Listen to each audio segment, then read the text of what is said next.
It is unfortunate that a Kenyan is facing.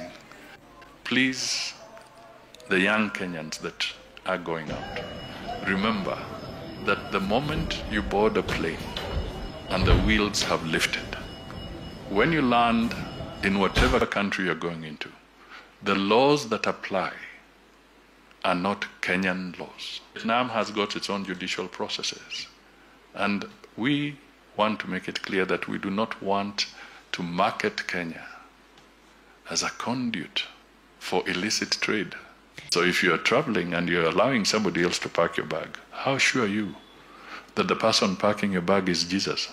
Utashindwa ni kwa nini government i-release story kama hii, itoe story kama hii saa 8 na 25 usiku. Na iseme kwa hapo juu, Nduta, she's not the one. Enda utafute, iko pale Facebook kwa Citizen Digital Story.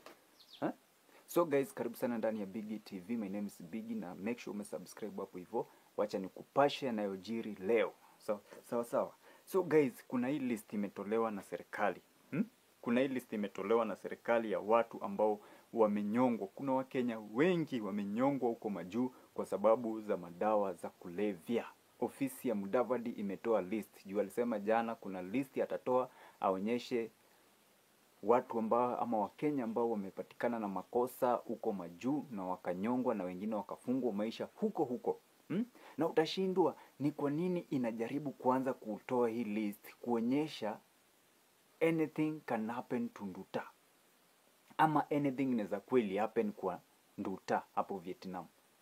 Utawanda kwa nini wanaanza kutoa hiyo. So wacha kwanza nikusome hizo list uone list ambayo imetolewa. Na unakumbuka jana nani akitoa nini yake Mudavadi alisema aje? Serikali iwezi kaa ni kama ina favor ama ina support ugaidi. Ulisikia akisema hiyo statement zake zilikuwa na strong hidden message imejificha pale ndani, very strong na very strict. So kuna huyu mwenye anajiita Peter Amisi Oboyo, alishikwa 2008 May tarehe 28. Na huyo alipatikana amemeza, alikuwa amebeba kwa tumbo 1.5 kg. Alikuwa amezibebea kwa tumbo 1.5 kg. Pale yeye alishikiwanga China, akafungwa maisha. Huyo ni Peter Amisa Oboyo, alifungwa maisha pale China.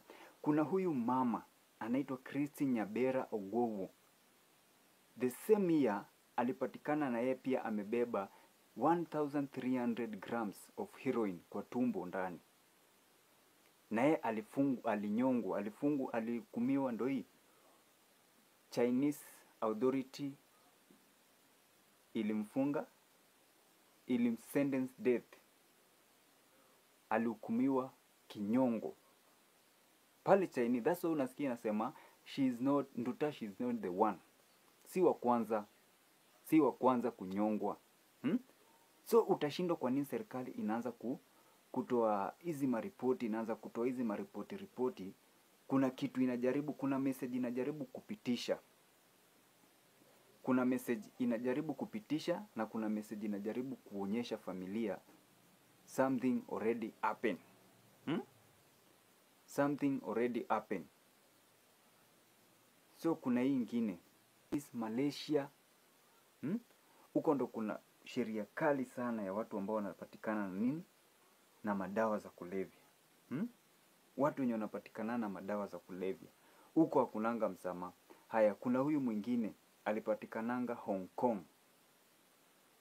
Kuna huyu alipatikananga Hong Kong na cocaine.